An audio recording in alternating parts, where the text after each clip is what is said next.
If you can build your warehouse of wealth using this process, opportunities will seek you out. And then you get a return that's even greater than what you could imagine. What's the internal rate of return when you use the infinite banking concept?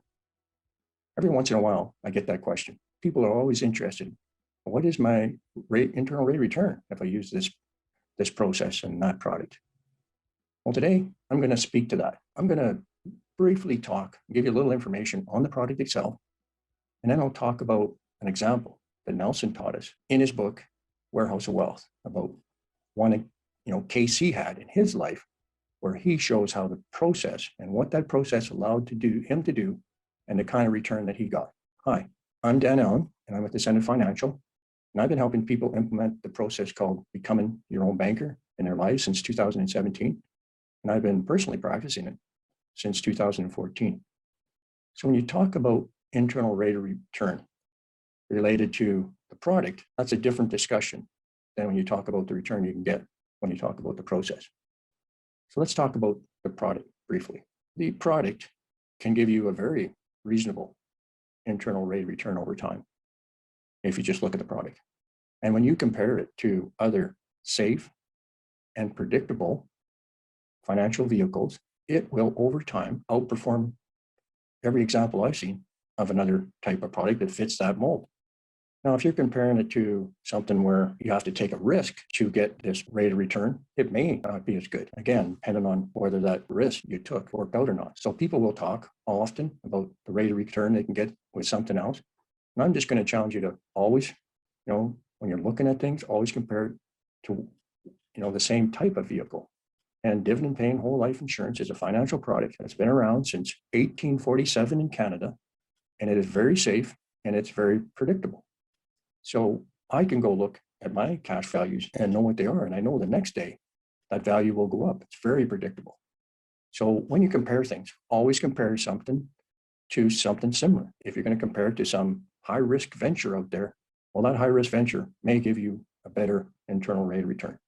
But really, when we talk about the process called becoming your own banker, the infinite banking concept, it's not about the product.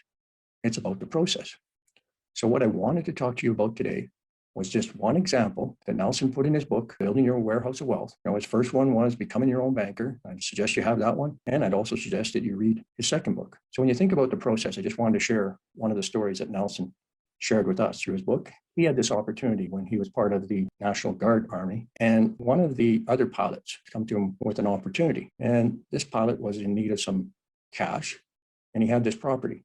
That was 100 acres of timberland, and he offered it to Nelson for $50 an acre, and he was going to finance it over 10 years for Nelson. So Nelson, being a forester by education and having worked in forestry for 10 years, knew that that was a good deal. So he agreed to the terms, and he started to pay that other pilot the money that he owed him to purchase that property.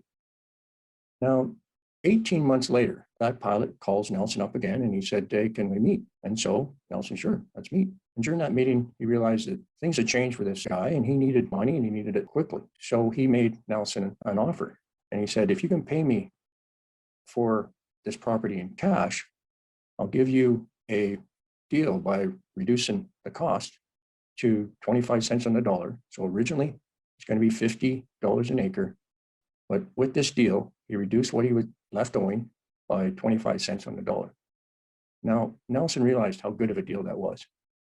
And because he had cash value in a dividend paying whole life insurance policy, he right away said, "Just wait, I'll go get you the money." And where he lived, he could actually go to the home office of that life company, and he had them give him a check for the amount that he would owe to buy out that property right away that day. And he was able to close that deal. So he got that 100 acres of timberland for a cost of $38 an acre. Now, as the story goes, and Nelson, as he expressed it in his book and as he talked about it, when he spoke about it, he kept that land for over 10 years. And over that 10 years, he paid, he had that debt outstanding against his policy. And after those years, he decided to sell that property because he could, and an opportunity come along. for him to sell it for $500 an acre. So that's an example that Nelson used of, because he had readily access to capital, he could do that deal.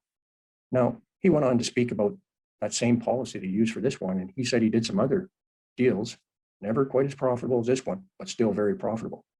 So when you think about the process, the teaching point is that if you can build your warehouse of wealth using this process, opportunities will seek you out. And then you get a return that's even greater than what you could imagine. So it's about opportunities. And once you weigh those opportunities in over time, that process that we know as becoming your own banker adds much more value than what you're going to see on an illustration or in actual statements from the life company. It gives you opportunity to make a huge profit. And that's one of the teaching points that Nelson shared with us. So if you really want to look into this process, and I always tell people, it's not about the product, it's about the process. So once you have this process working for you and you recapture the banking function as it relates to your needs, you start to build momentum, financial momentum behind whatever you do. And therein lies the key to this whole process, that you control the banking function as it relates to your needs. And when opportunities come along, like this one that Nelson shared, you can enjoy those opportunities without having to wonder, could I get that money? Could I get that money in time? Would the bank give it to me? And all the conditions that they would put on you if you did use a bank loan at a commercial bank to do that, because you might be able to. This just gives you control, and it gives you the freedom that you won't get from dealing with a commercial bank. And you may not be able to get that loan at a commercial bank, which really would have changed the outcome for Nelson. So that's what I wanted to leave you with today. When you think about the internal rate of return as it relates to the infinite banking concept, it's really, really impossible to tell you what you could get. It's something that you will have to live and experience to understand the kind of rate of return this concept and process can give you. Again, it's not about the product. It's about getting control of the banking function as it relates to your needs. I hope this helps. And if you want to learn more about this process and this concept, take in some more of our videos. They're readily available, and I just encourage you to do that. And I hope you found this valuable. Just a short story about how Nelson used it in his life.